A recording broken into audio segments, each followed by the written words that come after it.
The morning of May 7, 1942, in a concrete bunker carved deep into the hills overlooking Manila Bay, Commander Yoji Ito stood before a curious piece of American equipment. The SCR-268 radar set had been captured intact when Corregidor fell the day before. Its metal framework stood roughly 6 feet tall, a cross-shaped antenna array mounted on a rotating base, wires trailing to electronic boxes that still hummed with residual power.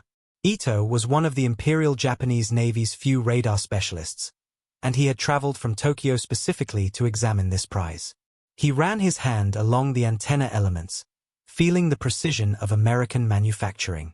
The equipment was heavier than Japanese prototypes, built with a confidence that came from abundant raw materials and industrial capacity. But what struck Ito most as he studied the circuit diagrams and component layout was how far ahead the Americans had progressed in solving the same technical problems that plagued Japan's own radar development. The question that would haunt him, and ultimately his entire navy, was whether his superiors would recognize the implications of what they had captured before it was too late. 6 months earlier, Japan had entered the war without a single operational radar system on any of its frontline carriers. The Imperial Japanese Navy possessed some of the finest ships, aircraft, and pilots in the world. It had just executed the most devastating surprise attack in naval history at Pearl Harbor. Its carrier strike force, the WWII, had rampaged across the Pacific, destroying everything in its path. But in the crucial matter of electronic detection, Japan had fallen dangerously behind. While American and British warships could detect approaching aircraft from 50 miles away or more, Japanese commanders still relied on the same methods that had worked in the Russo-Japanese War of 1905. Lookouts with binoculars scanning the horizon, hoping to spot enemy planes before they came within striking range. This technological gap did not emerge from ignorance or lack of scientific knowledge. Japanese researchers had been experimenting with radio detection since the late 1930s. In some areas, particularly magnetron development, Japan had actually led the world. The problem was not Japanese science but Japanese military culture and its institutional failure to recognize how modern war was changing. The story of that failure, and the catastrophic price Japan would pay for it, began years before the first bombs fell on Pearl Harbor. But the true reckoning would come on a June morning in 1942, at a place called Midway, where the absence of what Commander Ito now examined would help destroy the pride of the Japanese fleet. Before anyone could understand why those 4 carriers burned and sank, they first had to understand what Japan's military leadership had overlooked, dismissed, or simply failed to grasp about the electronic revolution transforming naval warfare. In 1937, while Britain and the United States poured resources into radar development, Japan's Army and Navy each pursued separate, competing programs that neither shared with the other. Inter-service rivalry was not unique to Japan, but in the Japanese military it reached pathological extremes. Army and Navy officers refused to cooperate, share intelligence, or coordinate weapons development. Engineers working for one service were forbidden from speaking with their counterparts in the other. When the Navy contracted with manufacturers to build radar equipment, the same companies had to maintain separate facilities with separate staff to work on Army projects. A security wall divided even individual factory buildings, with Navy engineers on one side and Army engineers on the other, prohibited from exchanging information about nearly identical projects. This institutional dysfunction had devastating consequences for radar development. Both services worked on the same problems, reinventing solutions their rivals had already discovered, wasting scarce resources and limited scientific talent. By 1941, Japan had developed several experimental radar systems. Some showed real promise, but none had been deployed to frontline units when war began in December.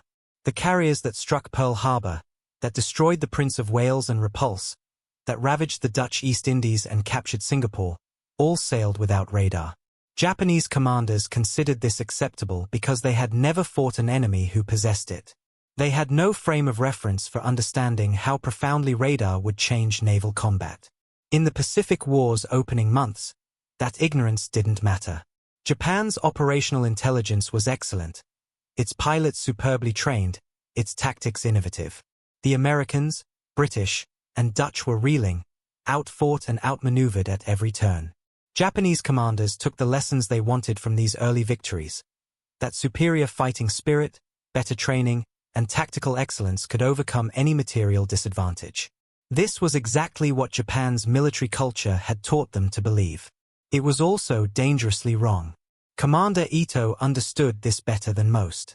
In 1940, he had traveled to Germany as part of a technology exchange mission. There, he observed the Wurzburg radar system, a sophisticated fire control radar that directed German anti-aircraft guns with remarkable accuracy. The Germans, despite their initial reluctance to share advanced technology with Japan, eventually agreed to ship complete Wurzburg specifications and sample equipment to Tokyo.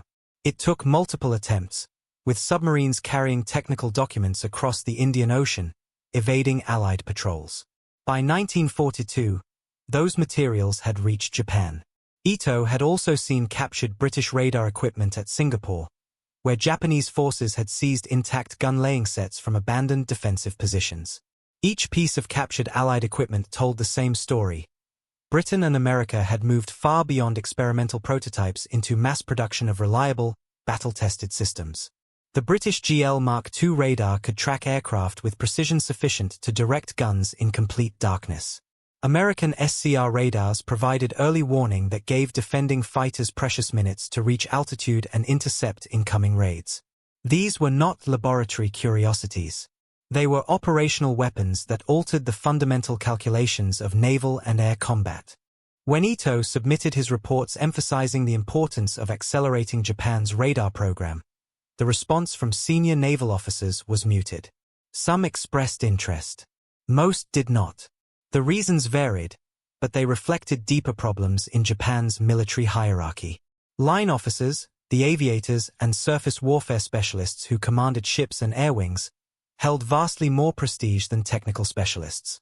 A radar engineer like Ito, no matter how prescient his warnings, could not force admirals to prioritize technologies they did not understand and had not experienced in combat. Without personal exposure to radar's capabilities, most senior officers simply could not envision how it would matter. They had won every battle without it. Why should future battles be different? By early 1942, Japan's Navy had finally begun installing radar on a few capital ships. The battleships Ise and Hyuga received Type 21 air search radar in April. The destroyers Kazugumo and Makigumo got the more sophisticated Type 22 surface search radar in March. These were genuine accomplishments, evidence that Japanese scientists and engineers could produce functional systems. But the deployment was far too limited and came far too late. More importantly, the ships that received these early radars were not assigned to the most critical operation of the war, the attack on Midway Atoll, scheduled for early June. Admiral Isoroku Yamamoto, Commander-in-Chief of the Combined Fleet, was planning the most ambitious operation since Pearl Harbor. He would lure the American carrier fleet into a decisive battle by threatening Midway, a small atoll halfway between Hawaii and Japan that served as an advanced American base. Yamamoto would commit virtually his entire fleet. For large carriers, 2 light carriers, 11 battleships, 16 cruisers, 4 to 6 destroyers, and extensive support ships. It was the greatest concentration of Japanese naval power ever assembled. The plan called for the carriers to destroy Midway's defenses, then annihilate any American carriers that came to the atoll's defense. Japanese battleships would finish off whatever survived the airstrikes. Yamamoto's plan was intricate, perhaps too intricate. It divided Japan's forces into multiple groups spread across thousands of miles of ocean. A diversionary force would attack the Aleutian Islands to draw American attention northward. The Midway strike force would approach from the northwest. Occupation transports would come from the southwest. The battleship force, including Yamamoto's flagship Yamato, would trail hundreds of miles behind the carriers, positioned to intercept any American response. This dispersal of force violated basic military principles about concentration of power, but Yamamoto believed surprise and superior Japanese combat capability would overcome any disadvantages. What Yamamoto and his staff could not know, because they could not imagine it, was that the Americans possessed 2 decisive technological advantages. The first was code breaking. American cryptanalysts had partially cracked Japan's naval codes and knew Midway was the target. Admiral Chester Nimitz, Commander-in-Chief of the Pacific Fleet, positioned his 3 available carriers northeast of Midway, waiting in ambush.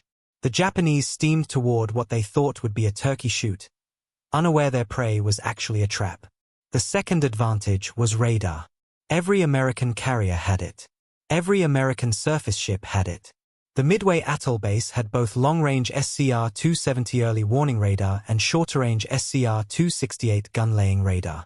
These systems could detect Japanese aircraft nearly 100 miles away, providing American fighters critical time to launch, climb, and position themselves for interception. This early warning capability fundamentally changed the tactical equation of carrier warfare. It meant American carriers could detect threats while Japanese carriers still operated blind, dependent on visual sighting by scout planes and lookouts. But in Tokyo, where Yamamoto and his staff finalized plans, this difference received little attention. Intelligence officers had noted that American ships possessed radar, but without experience fighting against radar-equipped opponents, they could not estimate its impact. Japanese doctrine assumed that carrier battles would be decided by the same factors that had decided battles at Pearl Harbor and Coral Sea: pilot skill, aircraft quality, tactical innovation, and luck. No one in Yamamoto's headquarters had fought a battle where radar-directed fighters systematically intercepted raids before they reached their targets. No Japanese carrier commander had experienced the disorientation of being tracked and targeted by electronic systems he could neither see nor counter. In the bunker at Corregidor, Commander Ito continued his examination of the captured American radar. He photographed every component, sketched circuit diagrams, interviewed Filipino personnel who had operated the equipment. His detailed report would go to Tokyo, where engineers would use it to improve Japan's own systems. In theory, this was exactly what intelligence services were supposed to do: capture enemy technology, reverse engineer it, adapt its lessons. In practice, the process was too slow. By the time Japanese industry could manufacture improved radars based on captured examples, the technological and tactical situation would have evolved beyond recognition. Wars moved faster than research and development cycles, especially when industrial capacity was limited and priorities constantly shifted. More fundamentally, studying captured equipment missed the larger point. Radar was not just a piece of technology. It was a revolution in naval warfare, as profound as the introduction of aircraft carriers themselves. It changed everything: how battles were fought, how forces were positioned, how tactical decisions were made. Understanding that required not just technical knowledge but operational experience, the ability to envision how electronic detection would alter combat in ways that had no historical precedent. This was imaginative work, the kind of intellectual flexibility that traditional military hierarchies often discouraged. By late May 1942, Japan's Midway Strike Force was assembling at its departure points. Vice Admiral Chuichi Nagumo commanded the carrier strike force from the carrier Akagi. With him were 3 other fleet carriers: Kaga, Soryu, and Hiryu. Together they embarked 248 aircraft, flown by many of the same pilots who had devastated Pearl Harbor. These ships represented the cutting edge of Japanese naval aviation, the elite force that had destroyed enemy fleets across half the Pacific Ocean. Not one of them had radar. The battleships Ise and Hyuga, which did have newly installed radar, were assigned to the Aleutians diversionary operation, far from the main battle. This decision reflected operational calculations that seemed reasonable at the time. The battleships were not needed for the Midway attack, which would be decided by carrier air power. They could fulfill useful secondary missions elsewhere. But this same logic illustrated how little Japan's senior commanders understood about modern naval warfare. The Ise and Hyuga carried early warning radar. That radar could have detected American aircraft approaching the Kido Butai in time for Japanese fighters to intercept. Instead, it steamed northward, its electronic eyes seeing nothing more threatening than empty Arctic waters. On June 3, 1942, Japanese forces approached Midway from multiple directions. The attack on the Aleutians began, drawing no American forces northward because Nimitz knew it was a diversion. The Midway Strike Force continued its approach from the northwest, still undetected by American patrol planes. Everything appeared to be proceeding according to plan. The Americans seemed to be exactly where Yamamoto wanted them: confused, reactive, and about to be destroyed. Before dawn on June 4, Admiral Nagumo launched his first strike against Midway. 72 bombers and 36 Zero fighters took off from his carriers, heading south toward the atoll. The plan called for these aircraft to destroy Midway's defenses, softening it up for invasion. Nagumo retained a second strike force of similar size on his carriers, armed with torpedoes and armor-piercing bombs for use against any American ships that appeared. This was standard Japanese doctrine. Keep forces in reserve until you identified your primary target, then commit with overwhelming strength. At 5:33 that morning, a patrolling American PBY Catalina spotted Nagumo's carriers and radioed their position. 3 minutes later, another PBY discovered the incoming Japanese strike force and broadcast a warning in plain language that could be heard across the Pacific. Many planes heading Midway, bearing 320, distance 150. On Midway itself, the SCR-270 radar had already detected the raid. At 93 miles distance, blips appeared on the scope. Alert sirens wailed. Every aircraft on Midway took to the sky, fighters scrambling to intercept, bombers heading out to attack the Japanese carriers, trying to get airborne before Japanese bombs could catch them on the ground. This was exactly what radar made possible. Early warning that transformed potential disaster into manageable crisis. The Americans had nearly half an hour from detection to attack, enough time to launch every plane on the island. When Japanese bombs began falling at 6:30, they struck an airfield already emptied of its defender aircraft. The Battle of Midway had begun. Within hours, it would prove how profoundly radar mattered, and how catastrophically Japan had underestimated its importance. But the full weight of that realization still lay ahead, hidden in the fog of war that was about to descend on both fleets. For now, Commander Ito's warnings remained unheeded, his captured equipment studied but not yet understood, its implications still too abstract for admirals trained to trust their eyes and their instincts rather than electronic signals invisible to human senses. The price of that misunderstanding would be calculated in burning carriers, thousands of dead sailors, and a war that Japan could no longer win. The technological advantage the Americans possessed, and which Japan had failed to recognize until too late, was about to reshape the Pacific War in ways that no amount of courage or fighting spirit could overcome. At 10:25 on the morning of June 4, 1942, Lieutenant Commander Clarence Wade McCluskey led 37 dive bombers from the carriers Enterprise and Yorktown into their attack runs over the Japanese carrier force. The dauntless bombers rolled into steep dives, their engines screaming, wind tearing at their wings. Japanese Zero fighters, which had been drawn down to sea level chasing American torpedo bombers, were now climbing desperately to intercept. They arrived too late. Within 5 minutes, American bombs struck 3 Japanese carriers, Akagi, Kaga, and Soryu. All 3 were caught with their flight decks crowded with fully fueled and armed aircraft being prepared for launch. The bombs detonated among them, triggering secondary explosions that turned the carriers into floating infernos. The Japanese had no warning. Their screening ships fired anti-aircraft guns at the diving bombers, but the attack came too suddenly for coordinated defense. Admiral Nagumo watched from Akagi's bridge as his flagship was torn apart by internal explosions. Within minutes, he was forced to transfer his flag to a cruiser, leaving behind a carrier that would burn for hours before sinking. The same fate awaited Kaga and Soryu. American bombs had found the most vulnerable moment possible, when Japanese carriers had their aircraft on deck, loaded with ordnance, preparing to launch strikes against the American fleet they had only recently discovered. Had the Japanese carriers been equipped with radar, the outcome might have been different. American carriers detected the incoming Japanese strikes in time to launch fighters and position them for interception. Japanese carriers had no such capability. They relied on visual spotting from screening ships, which fired their guns to signal the direction of approaching aircraft. This primitive system gave fighter directors at most a few minutes' warning, often less. At the crucial moment when McCluskey's dive bombers appeared overhead, Japanese combat air patrol fighters were at low altitude, chasing torpedo bombers. No electronic detection system warned them that dive bombers were approaching from high altitude.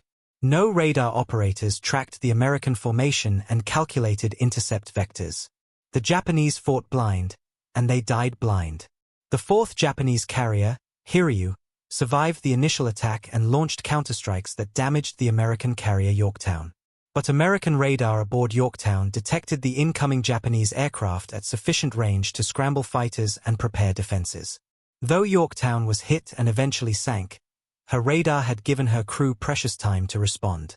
Later that afternoon, American dive bombers found Hiryu and destroyed her as they had destroyed her sister ships.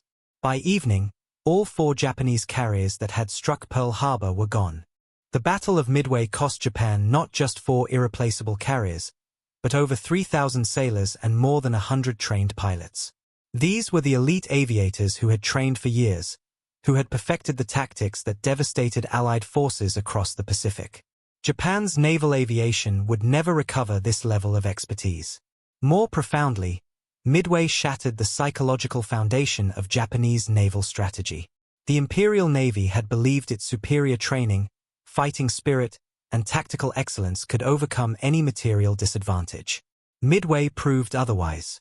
Technology mattered. Industrial capacity mattered. And Japan was falling catastrophically behind in both. In the weeks following Midway, Japanese naval officers began examining what had gone wrong. The official reports focused on tactical errors, Nagumo's decision to rearm his reserve aircraft, the delayed scout plane launch, the failure to spot American carriers earlier. These were legitimate criticisms, but they missed the deeper problem. Japan had entered the war with fundamental technological deficiencies that no amount of tactical brilliance could overcome. The lack of radar was perhaps the most critical. Commander Ito, still examining captured American equipment in the Philippines, received fragmentary reports of the Midway disaster. The details were classified, hidden even from most naval officers, but the basic facts were impossible to conceal. 4 carriers lost, the Kido Butai destroyed. As Ito studied the American SCR radar systems, he understood with terrible clarity what had happened. The Americans had fought with electronic eyes while Japanese commanders operated blind. Every American ship at Midway had possessed the ability to detect aircraft at ranges of 50 miles or more. Every Japanese carrier lacked it. The consequences had been predictable, even inevitable. Ito prepared detailed reports emphasizing the urgent need to accelerate Japan's radar program. He documented every aspect of the captured American equipment: circuit designs, antenna configurations, operational procedures. He recommended immediate production of Japanese equivalents and their installation on all frontline warships. His reports reached Tokyo in July 1942. By then, the Imperial Navy had already begun reassessing its priorities. The disaster at Midway had forced even the most traditionalist officers to recognize that something fundamental needed to change. But recognition came too late and moved too slowly. The Japanese Navy had been installing radar on selected ships since April 1942. The battleships Ise and Hyuga received Type 21 air search radar that spring. But these ships had been assigned to the Aleutians Diversion, far from Midway. The carriers that fought and died at Midway had no radar at all. After the battle, the Navy accelerated radar deployment. The carrier Shokaku received a Type 21 in September 1942. Other capital ships followed. By late 1943, most major Japanese warships carried some form of radar. Yet this expansion came too slowly and remained too limited. Japan's industrial capacity could not match American production. While the United States was installing radar on every warship, down to destroyer escorts and patrol craft, Japan struggled to equip its capital ships. Manufacturing quality remained inconsistent. Component shortages plagued production. The institutional dysfunction between Army and Navy continued despite formal coordination efforts. Resources were wasted duplicating research, producing incompatible systems, maintaining separate supply chains for nearly identical equipment. More fundamentally, Japanese radar doctrine remained underdeveloped.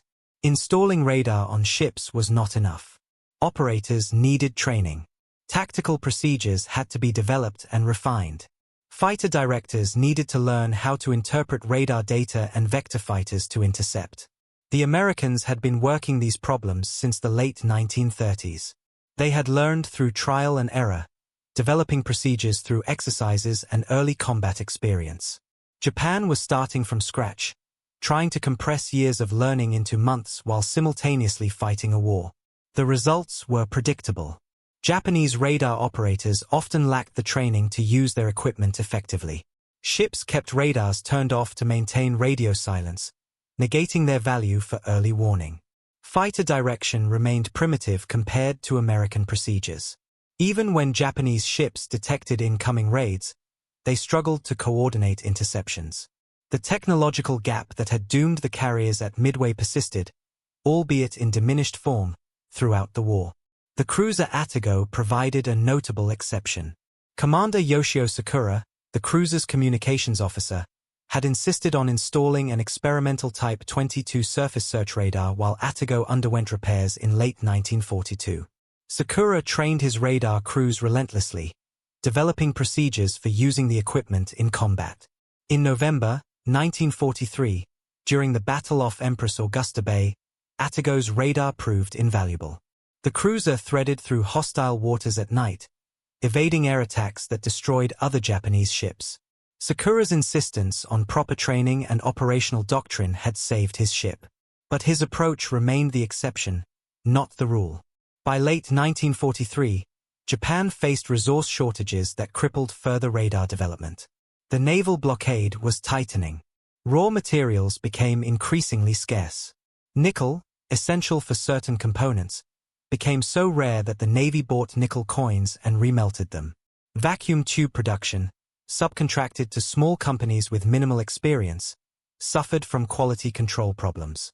Sets that worked in testing failed in combat. The Army Navy Radio Technology Committee, formed in August 1943 to coordinate radar development, could not overcome these fundamental limitations. The contrast with American progress was stark. By mid-1943, the United States had developed and deployed second-generation radar systems with improved range, accuracy, and reliability. American ships carried specialized radars for different functions: air search, surface search, fire control. Integration with combat information centers allowed coordinated responses to multiple threats. Fighter direction had evolved into a sophisticated art, with controllers managing complex intercepts using real-time radar data. The technological gap that existed at Midway had not narrowed. It had widened. Japanese military analysts, examining combat reports from 1943 and 1944, reached uncomfortable conclusions. American radar superiority was reshaping naval warfare in ways Japanese forces could not counter. Night battles, once a Japanese specialty, now favored the Americans because their radar allowed them to detect and engage targets that Japanese lookouts could not see. Air defense had become devastatingly effective as American ships detected raids earlier and positioned fighters more effectively. Even submarine warfare was transformed, as American aircraft used radar to locate surface Japanese submarines that previously would have been invisible at night. In February 1944, American intelligence learned that Japanese bombers were being equipped with radar.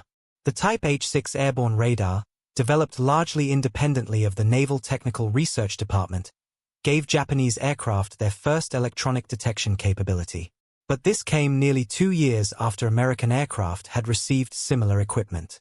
The pattern repeated across every category of radar development. Japan eventually produced systems comparable to what the Americans had fielded years earlier, always playing catch-up, never closing the gap. The captured American equipment that Commander Ito had examined in May 1942 remained the basis for much Japanese radar development throughout the war. Army engineers produced the Takai series of radars based on captured SCR-268 designs. Navy engineers studied British GL sets seized at Singapore to develop the Takai 3. German technical data, smuggled to Japan aboard submarines, provided additional information. But reverse engineering captured equipment could not substitute for years of fundamental research and development. Japan could copy American designs, but it could not match American industrial capacity or operational experience. By 1944, the strategic situation had become desperate. American forces were advancing across the Pacific, supported by overwhelming naval and air power. Japanese defenders, lacking adequate radar and unable to detect approaching attacks until too late, suffered catastrophic losses. At the Battle of the Philippine Sea in June 1944, Japanese carrier aircraft launched what they called the Great Marianas Turkey Shoot. American radar detected the raids at extreme range. Fighters intercepted them far from the fleet. Japanese losses were staggering. Over 400 aircraft destroyed, 3 carriers sunk. The American fleet suffered minimal damage. Radar had transformed carrier warfare, and Japan could not adapt. The lessons of Midway, learned too late and applied too slowly, could not save Japan from the consequences of its technological failures. The 4 carriers that burned at Midway represented more than lost ships. They symbolized the obsolescence of Japanese naval doctrine, the inadequacy of Japanese technology, and the impossibility of defeating an enemy with superior industrial capacity and technological sophistication. Commander Ito had understood this in May 1942, standing before captured American radar equipment. Most Japanese naval officers would not fully grasp it until the war was already lost. In May 1945, when Germany surrendered, Japan stood alone against the combined might of the Allied powers. Its navy, once the 3rd largest in the world, had been reduced to scattered remnants. Most major warships had been sunk. Fuel shortages kept remaining ships in port. American aircraft ranged freely over Japanese waters, mining harbors, sinking merchant vessels, attacking coastal installations. The Imperial Navy, which had dreamed of decisive battle and glorious victory, faced annihilation. The radar technology that might have provided some defense came too late and in too small quantities to matter. The final irony was that Japan possessed significant scientific and engineering expertise. Japanese researchers had independently developed magnetron tubes comparable to those used in American radars. Japanese industry could produce sophisticated electronic equipment when properly organized and supplied. The failure was not one of capability but of institutional culture, strategic vision, and industrial capacity. Japan's military leadership had not recognized how profoundly technology would matter. They had prioritized fighting spirit over electronics, tactical excellence over industrial production, offensive operations over defensive capabilities. These choices, made before the war began, determined its outcome. Commander Ito survived the war and returned to civilian life in a devastated Japan. His warnings about radar had been vindicated, but the vindication came at a terrible price. The 4 carriers that burned at Midway might have survived if they had possessed the electronic detection systems Ito had studied. Thousands of sailors might have lived. The war itself might have taken a different course.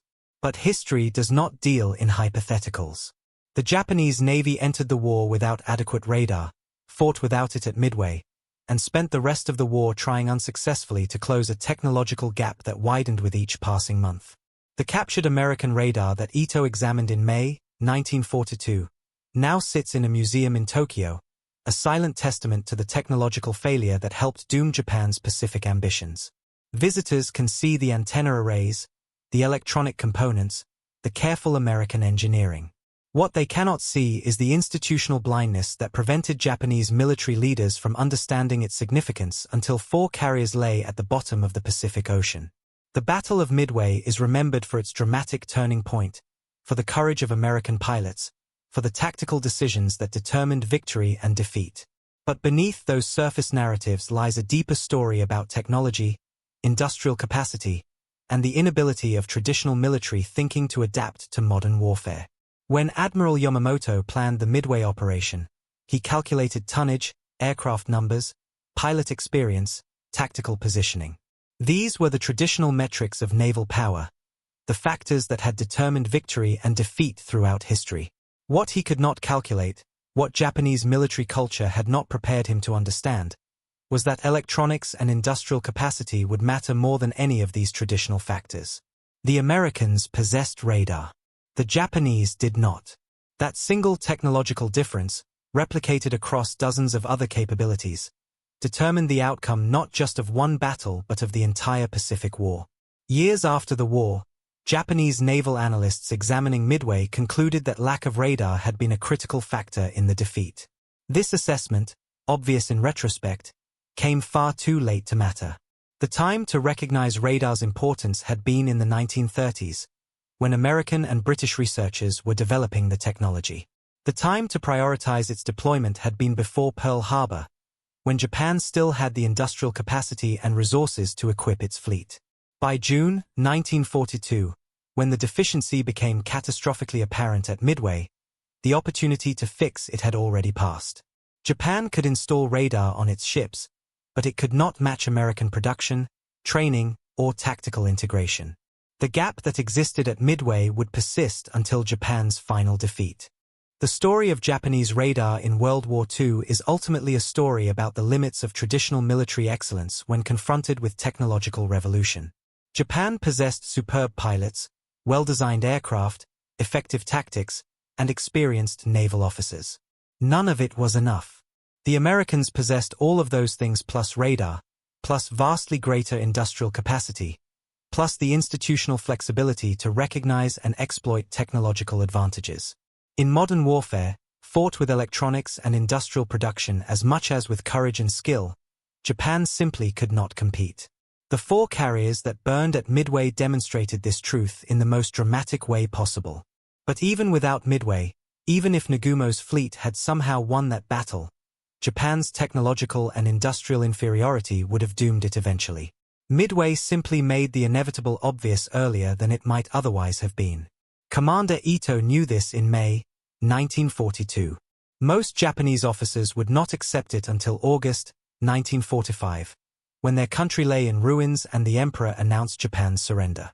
Some never accepted it at all, preferring to believe that superior American numbers, not superior American technology and industry, had determined the outcome.